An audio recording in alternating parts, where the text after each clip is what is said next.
Tsukiko Sagi is a burnt-out illustrator who once birthed Maromi, a cute dog character that became a huge hit across the country. Due to that success, her employers demand something greater, something that will outshine her first creation. She's stuck and desperate, quietly wishing for a miracle. While walking home, Tsukiko talks to her Maromi plushie, trying to calm herself, when an old homeless woman trips and falls in front of her. The woman's sharp eyes scare Tsukiko, causing her to run away. When Tsukiko looks back, the woman has disappeared, and suddenly it feels like something is chasing her through the dark. Frightened, Tsukiko keeps running until she falls in an empty parking lot.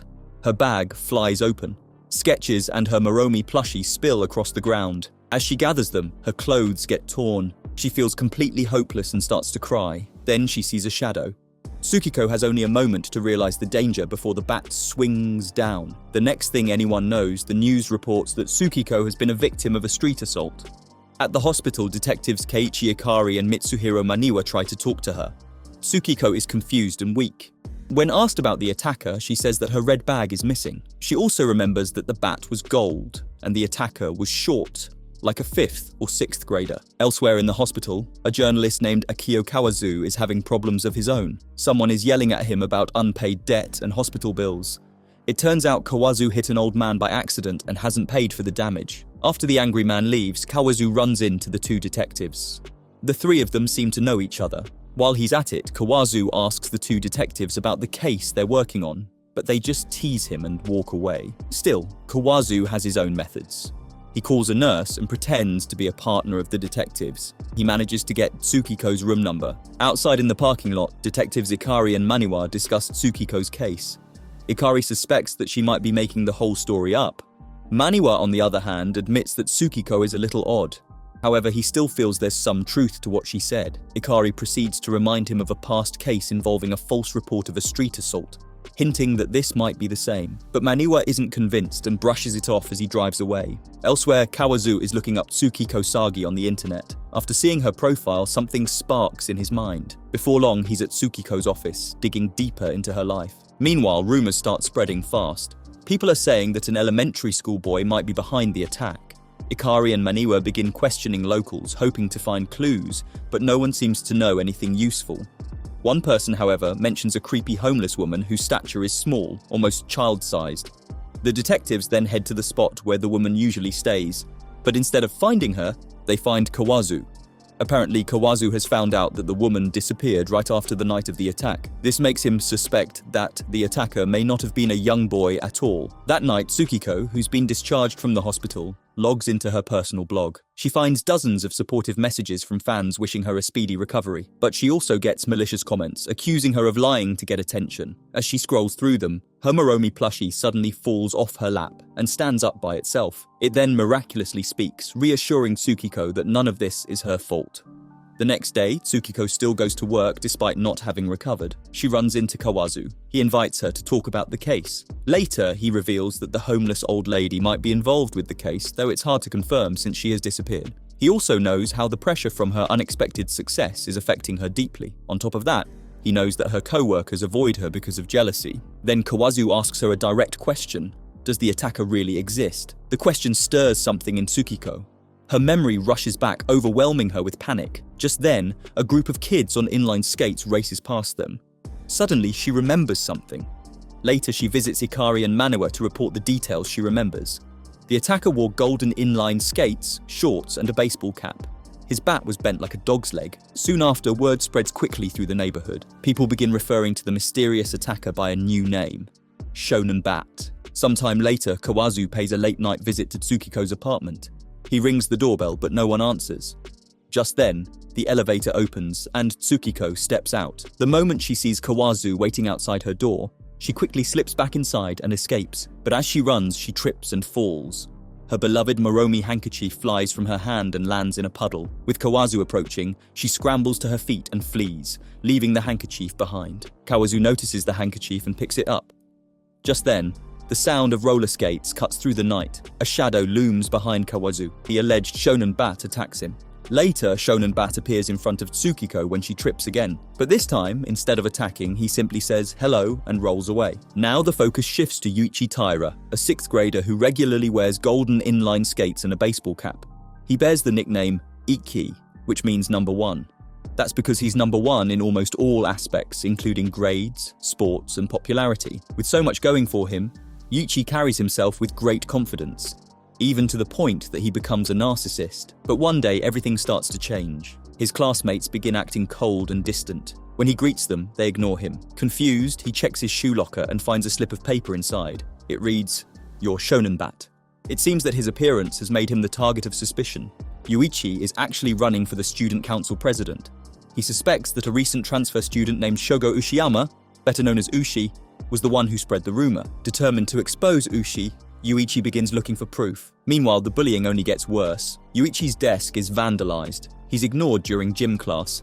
His so-called friends whisper behind his back, but Yuichi brushes it all off, thinking they're just fools swayed by the media. Still, he can't hide his anger when he sees Ushi getting more attention and sympathy than he ever did. At home, Yuichi confides about what he experienced with his private tutor, Harumi Chono, someone he considers the oasis for his heart. Harumi listens with genuine concern, but Yuichi begs her not to tell anyone. Their conversation is interrupted when Yuichi's mother enters the room with tea, reminding Harumi to attend Yuichi's birthday party next Sunday. The next day, Yuichi calls Ushi to meet him behind the school building. When Ushi arrives, Yuichi immediately corners him, accusing him of spreading the rumor, and demands that he confess. Ushi can only cry as Yuichi yells at him. What Yuichi doesn't know is that someone nearby is secretly taking pictures. When the next class begins, every student's phone buzzes at once. A photo of Yuichi bullying Ushi flashes across every screen. Yuichi freezes in horror. Then, to Yuichi's surprise, Ushi stands up and tells the teacher that someone is cyberbullying Yuichi. In that moment, Yuichi feels a deep, burning hatred unlike anything he's ever known. He believes Ushi is only doing it to look good in front of others. Meanwhile, Ikari and Maniwa are still going around the neighborhood, asking people if they recognize Shonenbat. They show a silhouette of the figure to local residents, and this time, someone seems to recognize him. Shortly afterward, they bring in the person pointed out for questioning, and he turns out to be Yuichi. Maniwa assures Yuichi that they're not suspecting him. The questioning is just part of their job. This makes Yuichi feel relieved as he can now prove that he's not Shonenbat. Eventually, Yuichi's birthday arrives. All his friends come to celebrate, bringing gifts and offering heartfelt apologies for how they treated him. They cheer for him, showering him with affection and respect. But sadly, none of it is real. The only person who shows up is his tutor, Harumi. The room is quiet, empty. In the end, the police investigation only made things worse for him. The next day after school, Ushi offers to walk home with Yuichi. Although Yuichi agrees, he secretly resents it. As they walk, Ushi talks about how sorry he feels for Yuichi. He admits that he knows what it's like to be bullied. Suddenly, Yuichi stops walking and lets Ushi continue ahead. In that moment, all he can think of is how perfect it would be if Shonenbat appeared right now and attacked Ushi. Then he could be the one to step in, catch the attacker, and finally become a hero. Well, his wish is immediately granted. Shonenbat glides past Yuichi and knocks Ushi to the ground. Seizing the moment, Yuichi chases after him, but Shonenbat is too fast. He vanishes into the distance before Yuichi can get close. In the end, instead of being hailed as a hero, the attack only deepens everyone's suspicion toward Yuichi. Yuichi refuses to go to school, even on election day. When his mother tries to convince him to go, he begins to hallucinate. In his vision, everyone around him is accusing him of being Shonenbat. The detectives are there too, pointing fingers at him. As he runs in terror, a figure appears in front of him. Without hesitation, the figure swings his bat and strikes Yuichi. Now we shift to a different story. A prostitute named Maria has just finished with a client. She works for a prostitution ring called Lips. Before heading to her next appointment, she listens to a voice message on her phone. A woman's voice speaks with sadness and frustration, asking how long Maria plans to keep living this way. Maria scoffs and records a reply, telling the woman to mind her own business. Maria collapses onto the sofa, exhausted. Then she speaks softly. "My name is Harumi. Harumi Chuno." She removes her wig, takes a shower, and changes clothes. Finally, she puts on her glasses. A few days later, Harumi visits Yuichi in the hospital. While she sits with Yuichi, Ikari and Manawa are in the hospital lobby, talking about the case. Ikari has noticed an interesting pattern. The first two victims, Tsukiko and Kawazu, are somehow connected. The third and fourth, Ushi and Yuichi, are also linked. If they can find a connection between Yuichi and Tsukiko, they might find an important lead. Later that day, Harumi arrives at GI University, where she works her full-time job as a research assistant. At her office, her colleague casually asks her to make him tea. Harumi obeys, but suddenly, her mind wanders, leaving her frozen while the water is boiling. She begins to wonder where she really is, and even who she really is. She also faintly remembers the life of Maria, the carefree prostitute. The next thing she knows, she's sitting in a therapist's office.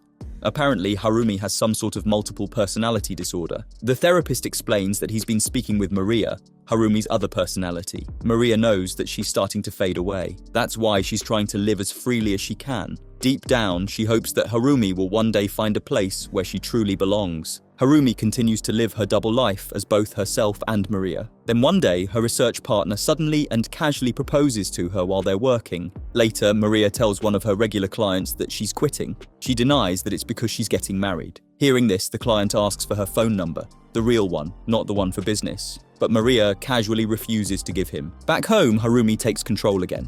She decides to get rid of everything related to Maria. Clothes, accessories, makeup. She's finally ready to say goodbye to her alter ego. Sometime later, while out on a date with her fiancé, Harumi receives a call on her personal phone.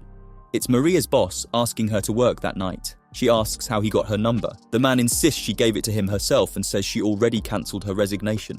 In fact, she worked the previous night. Upon returning home, Harumi is terrified to find all Maria's belongings she'd thrown away have returned to their places. Maria also left a phone message, scolding Harumi for discarding her things and declaring that she won't disappear just because Harumi is getting married. Suddenly, Harumi gets a call from Lips, and before she can process it, she has already switched to Maria. Sometime later, Harumi and her fiancé are seen discussing their wedding plans. They've decided to skip a formal ceremony and opt for a photo shoot instead. But what her fiancé doesn't know is that Harumi is still trapped in her double life because Maria refuses to let go. The internal battle continues. Harumi keeps throwing out Maria's belongings, but they always find their way back. Eventually, Maria snaps. She throws away Harumi's wedding necklace in retaliation. Harumi's anxiety becomes so obvious that even Yuichi notices. Yuichi, on the other hand, seems much better. He says it's because he finally feels free now that he's been cleared. As a victim, he can prove he's not Shonenbat. Hearing this, Harumi, as well as the voice of Maria within her, begin to long for that same sense of freedom. Maria starts leaving Harumi endless messages, begging to be set free. The constant pressure drives Harumi to the edge. She even hallucinates receiving a call from Maria, accusing her of being the fake one. In a state of complete breakdown, Harumi runs out into the street, physically fighting herself in an attempt to rip Maria out of her body. At her breaking point, she recalls what Yuichi said about Shonenbat setting him free. And just like that, as if summoned, Shonenbat appears. When Harumi regains consciousness at the hospital, her fiancé is by her side, visibly relieved. Maniwa mentions to Ikari that the victims, Tsukiko, Kawazu, Yuichi, and now Harumi, seem oddly at peace after being attacked. Sometime after that, the news reports that Shonenbat has been caught thanks to an off-duty police officer named Masami Hiokawa. Apparently, Hiokawa was one of Maria's clients. He is a low-ranking officer who worked closely with Ikari and Maniwa. Sometime after Harumi, or Maria, was attacked, the two detectives visited his station, where Hiokawa invited Ikari to chat casually over tea. He used the opportunity to dig for information about Harumi. During their conversation, Hiokawa shared that construction had finally started on the dream house he was building for his family. Ikari praised him for always putting his family first, and Hiokawa claimed that he simply lived and worked honestly to provide for them. But later, Hiokawa was seen meeting with a man named Handa, who was a part of a Yakuza group. He reported that Harumi hadn't told the police anything about the prostitution ring. In response, he demanded cash and a prostitute as a reward. It became clear that the Yakuza were bribing him to keep quiet. As it turned out, the money he used to build his house wasn't earned honestly after all. One night, the Yakuza boss, Makabe, showed up to pick Hiokawa up without warning. The Yakuza took him to a remote area and demanded 2 million yen. Makabe claimed the money was meant as an engagement gift for Handa. Makabe threatened to burn down Hiokawa's house if Hiokawa didn't deliver the money in 3 days. The next day, Hiokawa went to the bank. There, he noticed an elderly woman who had just withdrawn money. Watching her seemed to give him an idea. That evening, after finishing his shift, Hiokawa changed out of his uniform, put on a pink mask, and followed the old woman on his bicycle. He then lunged at her before robbing her. 3 days later, when his debt came due, Hiokawa only managed to collect 1 million yen. He begged Makabe for more time to gather the remaining 1 million yen. Makabe agreed, but also added another million to Hiokawa's debt. He claimed that Handa had been injured and hospitalized, and they needed to express their sympathy with money. The following day, a co-worker casually mentioned a robbery committed by a masked man in a neighboring district. Hiokawa didn't react. He simply stood and stared out at the street. Still, he continued robbing people whenever he wasn't on duty. At first, he targeted victims on the street, but before long, he escalated to breaking into homes. And during this spree of thefts, His own dream house was slowly being completed. Eventually, Hiokawa met with Makabe again to pay off what he owed. He pleaded to be allowed to stop and promised not to extort Honda anymore, but Makabe ignored his desperation and demanded another 5 million yen. When Hiokawa reminded him that he had a family to feed, Makabe coldly pointed out that all the happiness he had built so far came from someone else's suffering. He then handed Hiokawa a pill, claiming it would take away the weakness in his heart.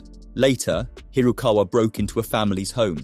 Imitating a character from a comic he once read, he tied up the husband and wife and demanded their savings. As Hiokawa rummaged through their safe, the couple begged not to take their 20-year worth of savings. Suddenly, the front door creaked open. The couple's daughter had returned from school. Her parents frantically signaled for her not to enter, as Hiokawa was still hiding behind the walls. But she stepped inside anyway and rushed to help her parents. That was when Hiokawa revealed himself, shining a flashlight under his chin in an attempt to frighten her. Later, Hiokawa sat in a park, giggling to himself while clutching the bag of stolen money. By coincidence, Ikari happened to pass by and called out to him as soon as he recognized him. The two eventually ended up drinking together at a bar.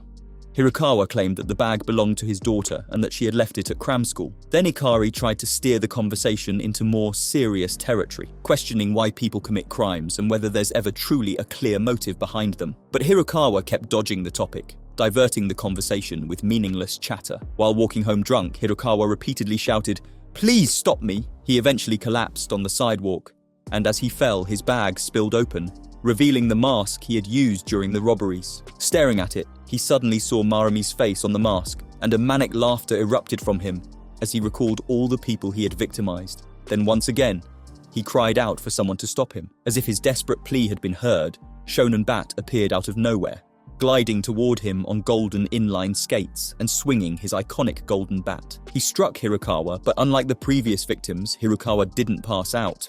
The boy tried to flee, but Hiokawa hurled his shoe at him, knocking him down. Fueled by rage, Hiokawa began beating him, and that's how the world knew Hiokawa as a hero who had caught Shonenbat. In the present, Shonenbat is being interrogated by Ikari and Maniwa. It turns out he's not a 6th grader, but a second-year junior high school student named Makoto Kazuka. He readily admits he's guilty, but strangely he adds that many people are still waiting to be saved. Moments later, he starts rambling about defeating a monster called Goma, and declares himself the chosen holy warrior. Ikari is left speechless. Maniwa then shows him a confiscated item from Kazuka, which is a guidebook for a role-playing game titled The Holy Warrior. From the looks of it, Kazuka is deeply delusional, genuinely believing he's a character from the game and unable to distinguish fantasy and reality. He explains that when he attacked Ushi, it was because he had received a prophecy from the Ancient Master, a character in the book. According to him, Ushi radiated a red aura, a sign of Goma's possession and the pain it causes. Ushi supposedly transformed into a monster, so Kazuka raised his golden sword, aka his bat, and defeated him. This whole interrogation frustrates Ikari so much. It goes nowhere, as Kazuka continues to act like he's still in the game. Meanwhile, both Ushi and Yuichi are called in to confirm if Kazuka was the one who attacked them, and they both say yes. Kazuka's delusion doesn't stop there. He pulls the detectives further into his fantasy world, recounting his so-called quest as if it were real. He claims that after defeating Ushi, he traveled to the next village to slay a fish monster, which clearly represented Yuichi. After the fish was defeated, it transformed into a star ruby. A few moments later, Ikari is shocked to see Maniwa playing along with Kazuka's game. He's turned into a character called Maniston, the Wandering Minstrel. This blows up Ikari's frustration even more. He can only watch in silence as the minstrel and the holy warrior team up to defeat the next monster. Nevertheless, Ikari decides to keep up with their shenanigans. It seems that the holy warrior's next mission is to find both the star ruby and the moon sapphire in order to advance to the next level. Eventually, the trio reaches the top of a tower where Ikari urges Maniwa to get serious, but Maniwa insists that he's just gathering facts. Suddenly, they spot the Ancient Master performing some kind of ritual in the middle of the room. The Ancient Master is none other than the old man who was hit by Kawazu. He warns them that Goma is planning to possess the princess, who currently takes the form of a butterfly. Maniwa immediately realizes that the princess must be Harumi Chono. Right then, the princess materializes before them, already under Goma's control. She wears the moon sapphire and demands the star ruby from the holy warrior. Meanwhile, back in the real world, Harumi confirms that Kazuka was indeed her attacker. Back in Kazuka's fantasy realm, Ikari accidentally steps on a frog, which turns out to be the embodiment of Kawazu. In the real world, Kawazu also identifies Kazuka as his attacker, further confirming the boy's involvement. Back in the fantasy world again, Ikari desperately tries to snap Maniwa out of it, reminding him that they're detectives, not characters in a game. But Maniwa doesn't listen. Fully immersed, he continues to follow the warrior. Eventually, they reach the castle where the possessed princess is already waiting. This time, Maniwa has changed roles. He's no longer a wandering minstrel, but a knight. The princess begins to attack the warrior while Maniwa carefully observes, and Ikari can only watch in dismay as their interrogation has completely devolved into a children's playroom. At some point, the princess turns the holy warrior's golden sword and golden shoes into stone. Despite that, the holy warrior still manages to tear the princess's wings by throwing the sword at her. Suddenly, the star ruby begins to glow from his pocket. With no other option, the holy warrior hurls the ruby at the princess, and it collides with the moon sapphire she's wearing. The holy warrior's sword turns to gold again. Without hesitation, the holy warrior charges forward and strikes, defeating Goma and freeing the princess from its possession. Moments later, he returns safely with the now exorcised princess. But then another giant monster appears from the gate. It steps on the holy warrior, causing a game over. Tired of everything, Ikari punches the monster out of the window out of pure anger. A few moments later, the holy warrior gets revived.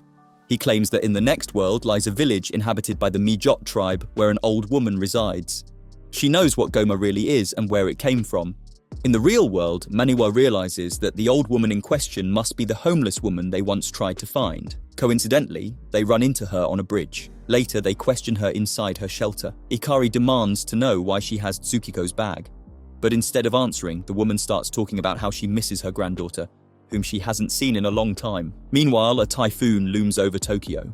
Under the darkening sky, a girl named Taiko walks alone. Suddenly, Yuichi and Ushi run past her, triggering a memory from elementary school, when two boys were bullying her only to flee when her father appeared, and they walked home hand in hand. It was a happy, cherished memory. Back in the tent, Ikari grows impatient. He urges the old woman to stop beating around the bush and tell them what really happened on the night of the attack. He's convinced she knows the truth because otherwise she wouldn't have Tsukiko's bag. After being pressured, the lady answers the question. She eerily says that there was no attacker. Tsukiko had been alone the whole time. Later, Taiko is seen playing a Maromi-themed UFO catcher. As she plays, another warm memory of spending time with her parents resurfaces. She recalls coming home afterward and overhearing her parents talk about wanting to buy a new house so she could have her own room, but sadly, they couldn't afford it. Hearing their conversation, young Taiko shouted that she loved their current home, and now Taiko sits alone on a park bench as the wind howls. Her phone rings. She answers it, clearly frustrated. Rain starts to pour as she angrily tells the caller that the place isn't her home, and that she wishes the house would just disappear. At the same time, Ikari and Maniwa are listening to the old lady's testimony. The more she reveals, the more shocked they become.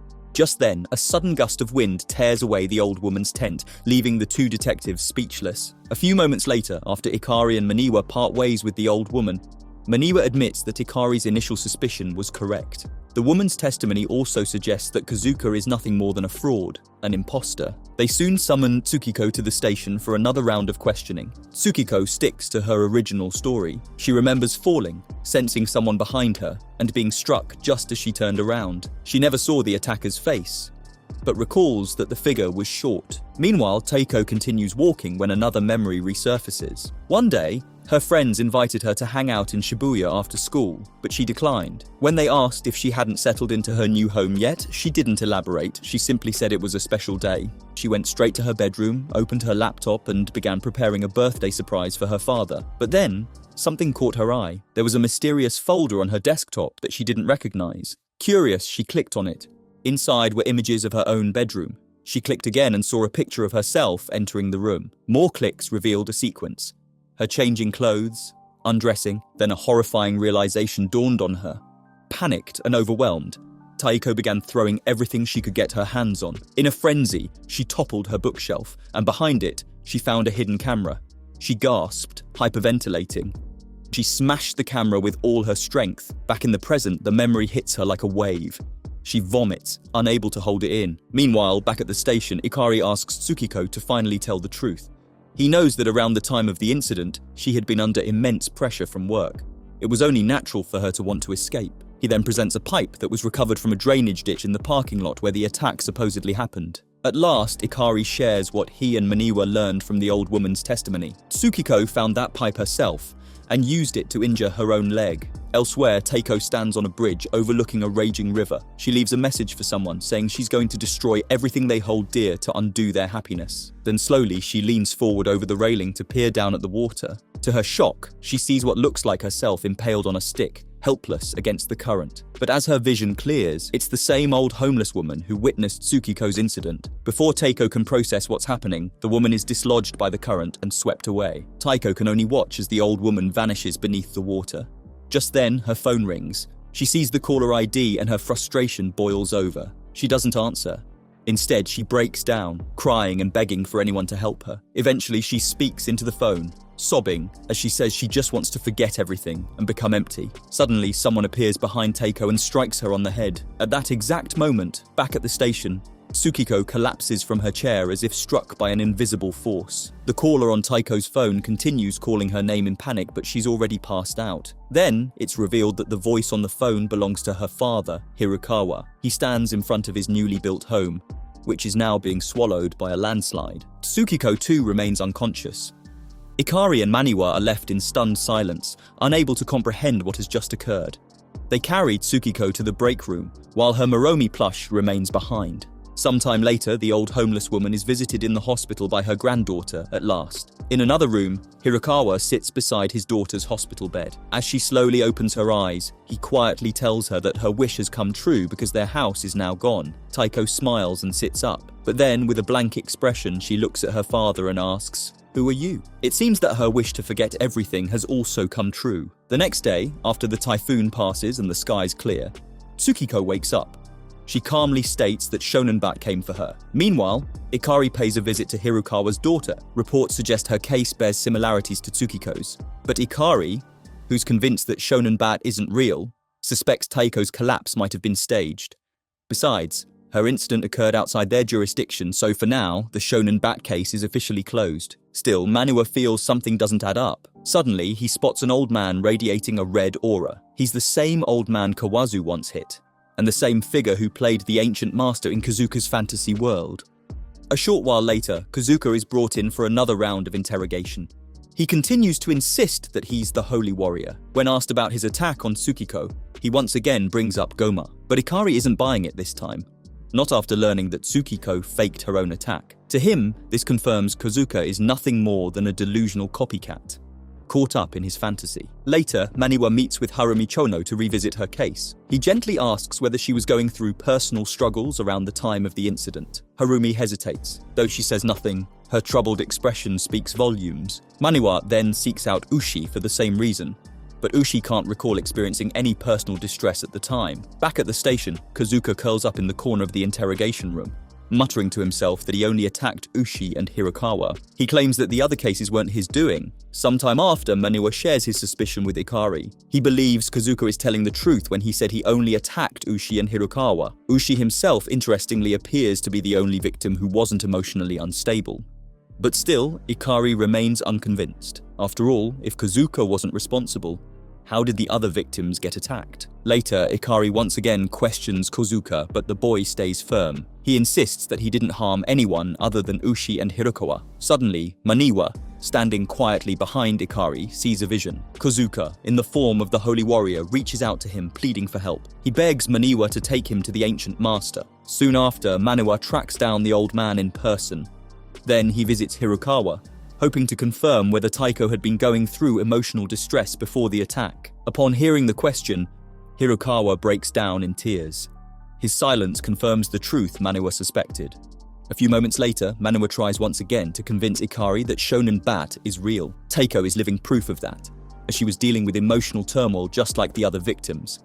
What's more, Maniwa has discovered that Taiko's call with her father ended at exactly 4:13 p.m., the same time Tsukiko collapsed. They both called out to Shonenbat, and he appeared to them simultaneously. Maniwa explains that Shonenbat is one person, yet he's not. He can appear in front of a person who's been driven into a corner anytime, anywhere. However, Ikari doesn't take Maniwa seriously. Instead, he tells Maniwa to take some time off. Later, while walking alone, Maniwa has a sudden realization. If Shonenbat really appears before emotionally cornered people, then identifying someone in that state might help them track him down. One name immediately comes to his mind, and that is Kazuka. The next thing we see, Maniwa is pleading with Ikari to trust him and go along with his plan. Later, while risking their career, the two detectives secretly sneak back into the station. They move cautiously toward the detention area, only to find the cell door already open. They hurry inside and find out that Kazuka has escaped from his cell, his bat mysteriously stained with blood. Kazuka then glides away and vanishes, slipping away through the wall like a ghost. Shaken, Ikari and Maniwa investigate the cell further and make a horrifying discovery. The real Kazuka is dead. He took his own life. That means the person impersonating Shonenbat earlier wasn't him. In the wake of the tragedy, the police department issues a formal apology for its failure to properly handle the case. The station commander, along with detectives Ikari and Maniwa, are forced to resign. With the suspect declared dead, the case is officially closed. Despite that, Maniwa refuses to let it go. He becomes obsessed with proving that Shonenbat still exists, and that Kazuka didn't commit suicide but was murdered. Meanwhile, in another corner of the city, another story unfolds. Three strangers with the pseudonyms Fuyubachi, Zebra, and Kamome have met online using aliases. They've decided to meet in person. Zebra, a young man, quickly spots Fuyubachi, an older man. They wait together for Kamome, but she never seems to show. Zebra assumes she bailed. In reality, Kamome is there. She's just not who they expected. Kamome is a little girl, not the adult they had envisioned. When she finally approaches them, both men grow uncomfortable. Trying to distance themselves, they quietly slip away. Later, as Fuyubachi takes what he believes is his last pill, Kamome calls his phone. He ignores it. Unbeknownst to him, she's watching them from a nearby bridge. It's then revealed that the three of them have a suicide pact. Earlier, they discussed how to die without suffering, and they agreed to do it by poisoning themselves with sleeping pills and carbon monoxide. Eventually, Zebra and Fuyubachi execute their plan without Kamome. Before falling asleep, Fuyubachi tells Zebra not to feel bad for her because she's too young to die. But then, Kamome suddenly appears in their room. The moment she arrives, the ground begins to tremble. It turns out that the building they chose to die in is getting demolished. Zebra suggests they do it some other time.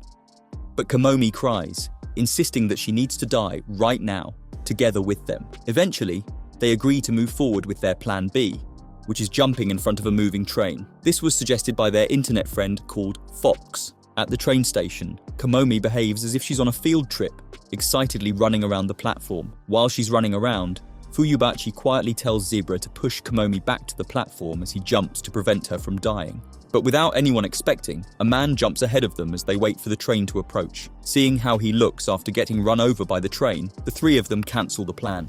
Another suggestion from Fox involved jumping from a tall building, but Kamome quickly rejects that idea as she doesn't want to end up looking like the man at the station. She also refuses the notion of drowning because she doesn't want her clothes to get wet.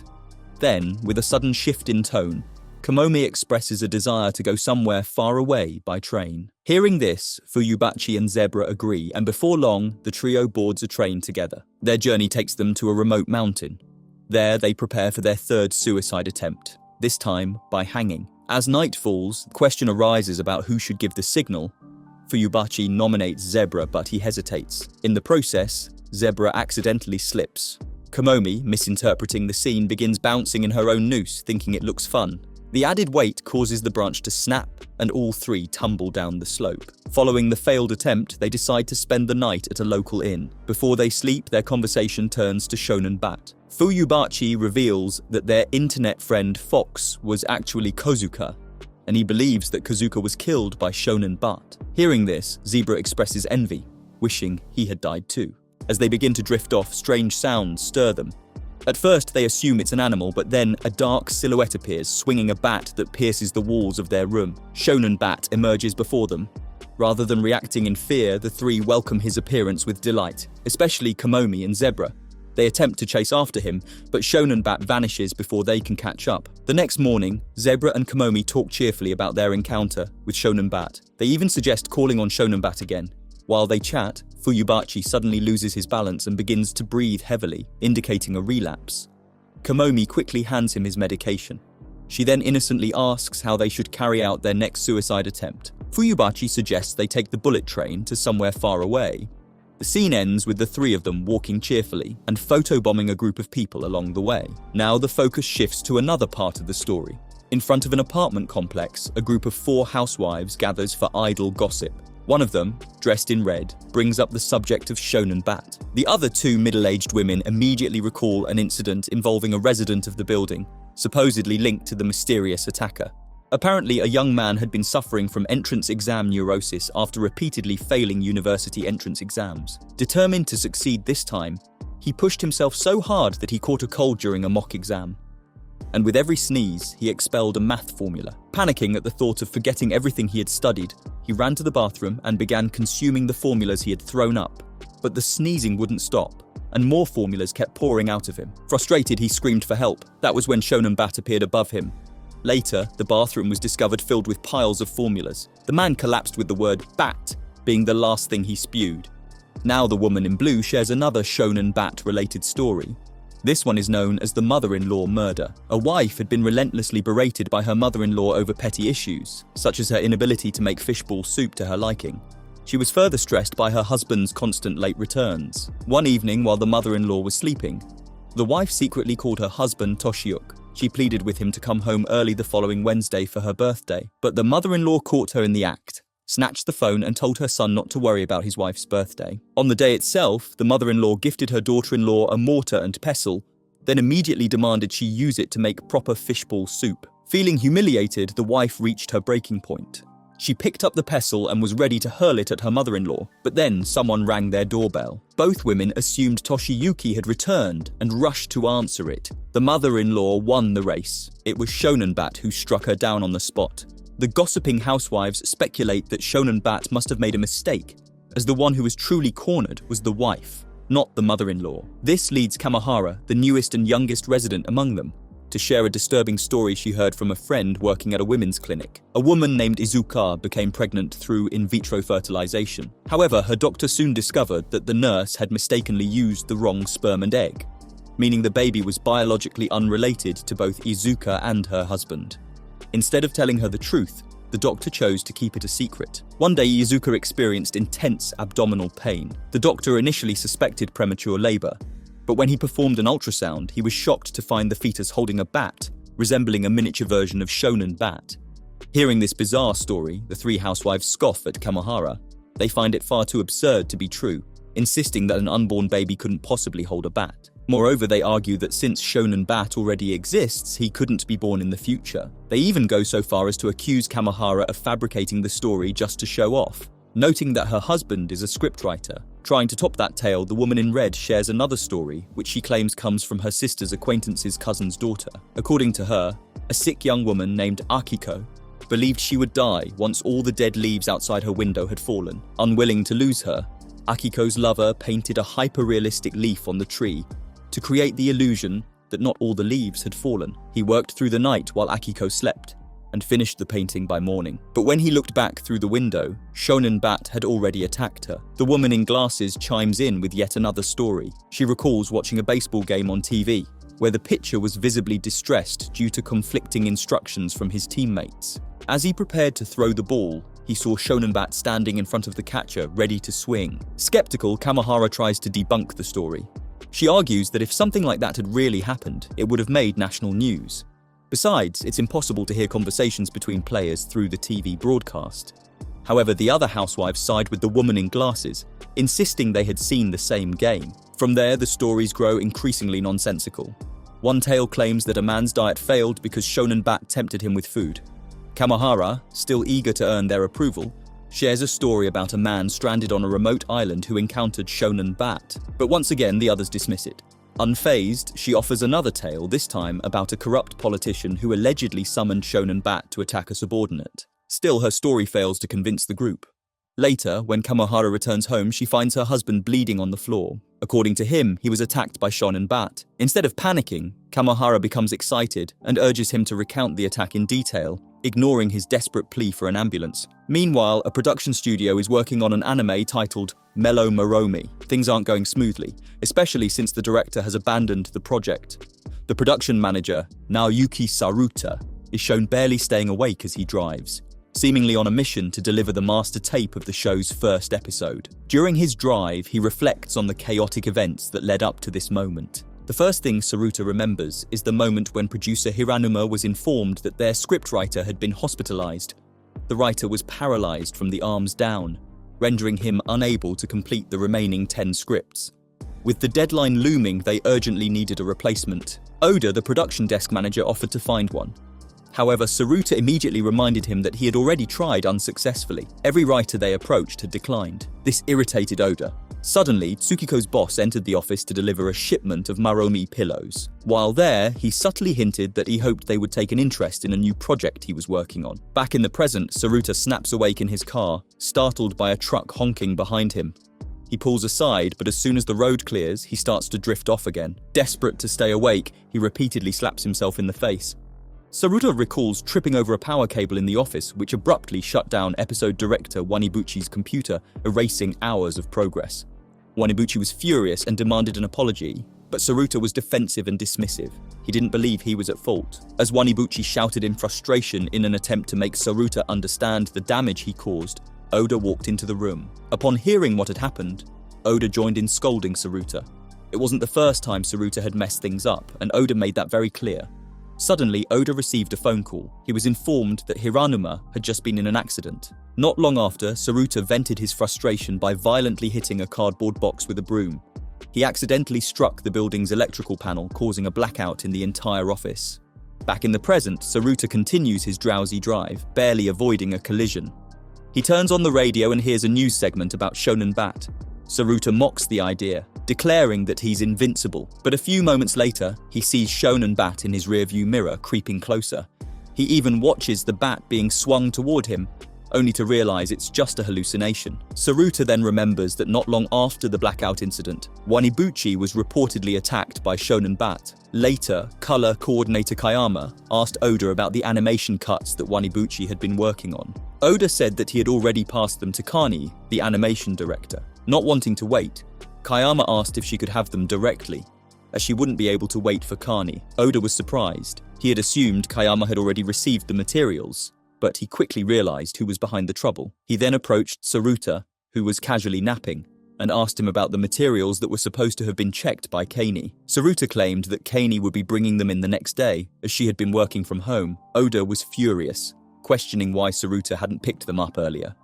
A short while later, Saruta went to Kani's apartment to retrieve the documents. After ringing the doorbell multiple times with no response, he let himself in. He found the materials, picked them up, and left without a second thought, completely ignoring Kani's lifeless body slumped at her desk. From the look of it, she had died while drawing, likely from a blow to the head. Not long after, Kumakura, the art director, asked Saruta to deliver his background sketch. Kumakura warned Saruta to handle it with care, but Saruta began folding the sketch repeatedly, crushing Kumakura's spirit and reducing him to tears. Oda stormed in and tackled Saruta to the ground. He had finally reached his limit. He outright told Saruta to die. Shortly after, Kumakura left behind a suicide note.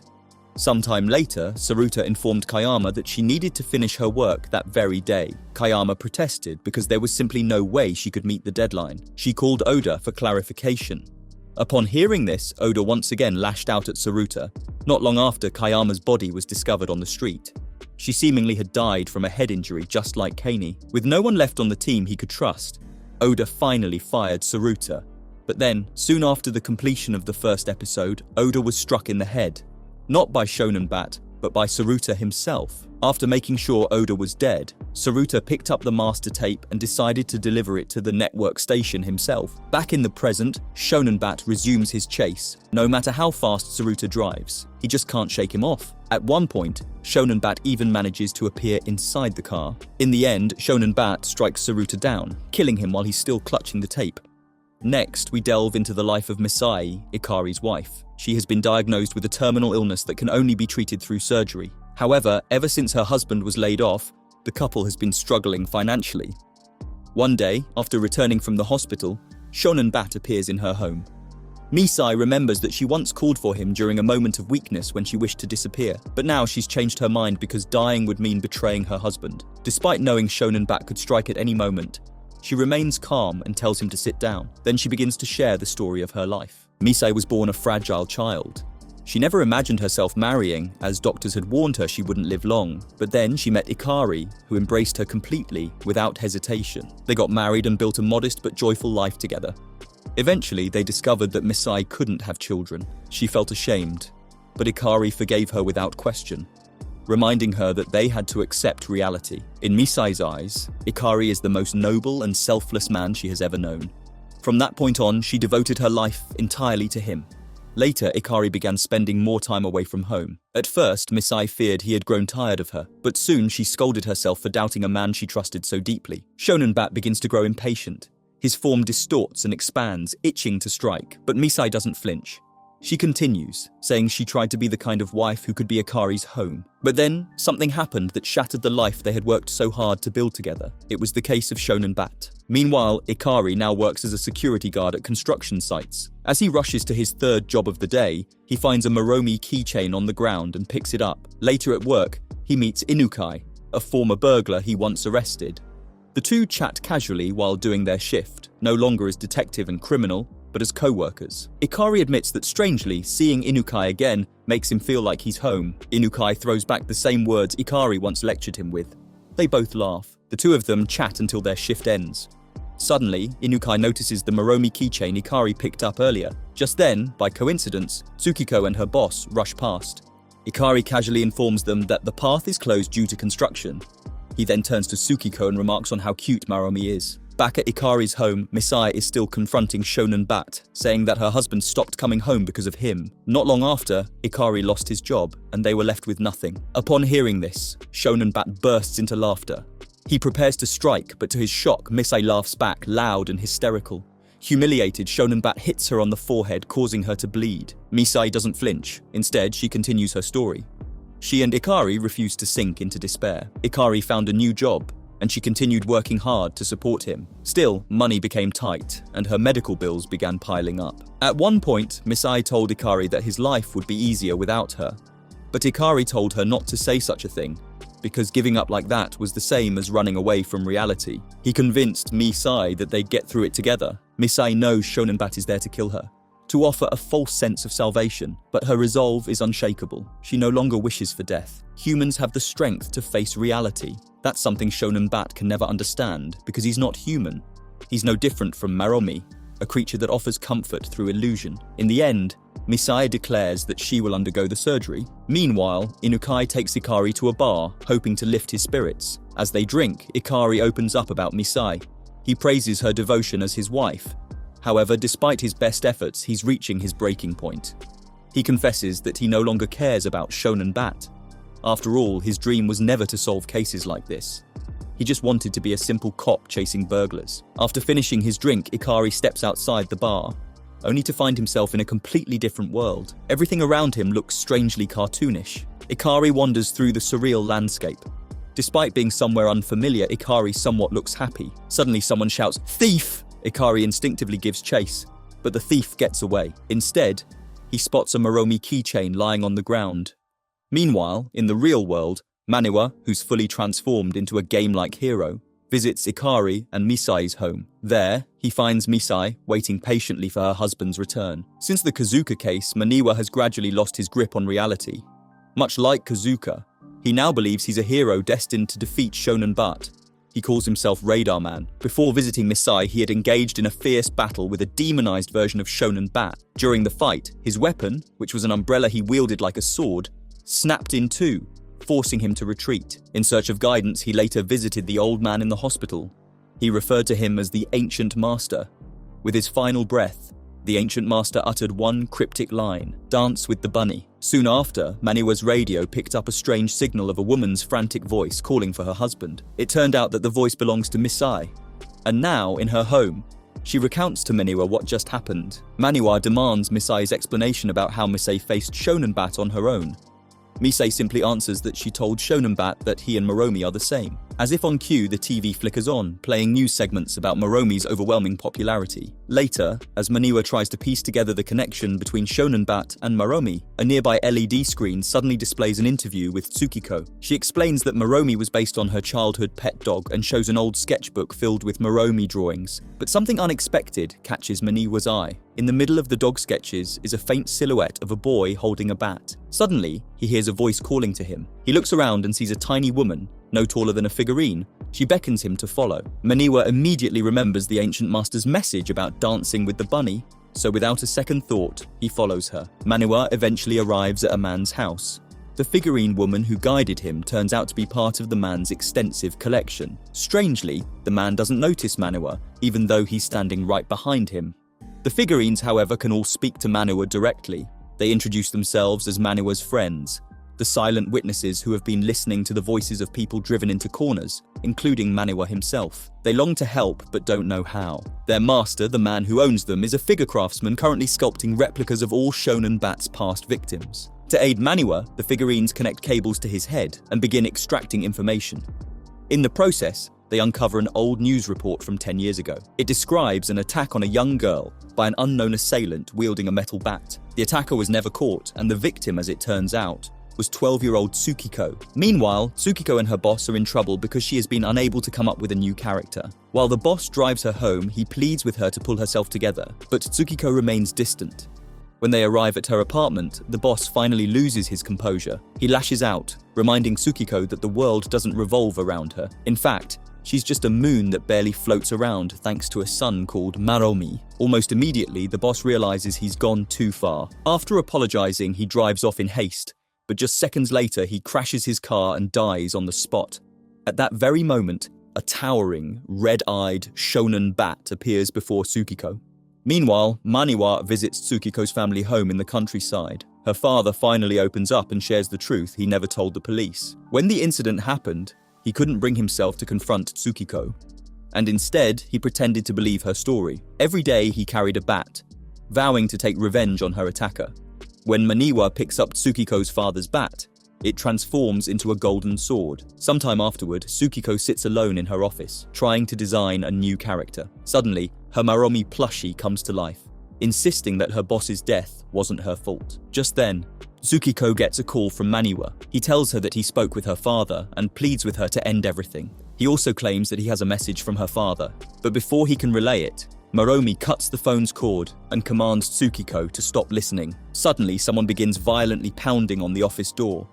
Tsukiko attempts to flee, but the giant Shonenbat monster quickly catches up to her. Just as he's about to strike, Manua bursts in and stops him, now wielding the ultimate weapon, aka Tsukiko's father's bat.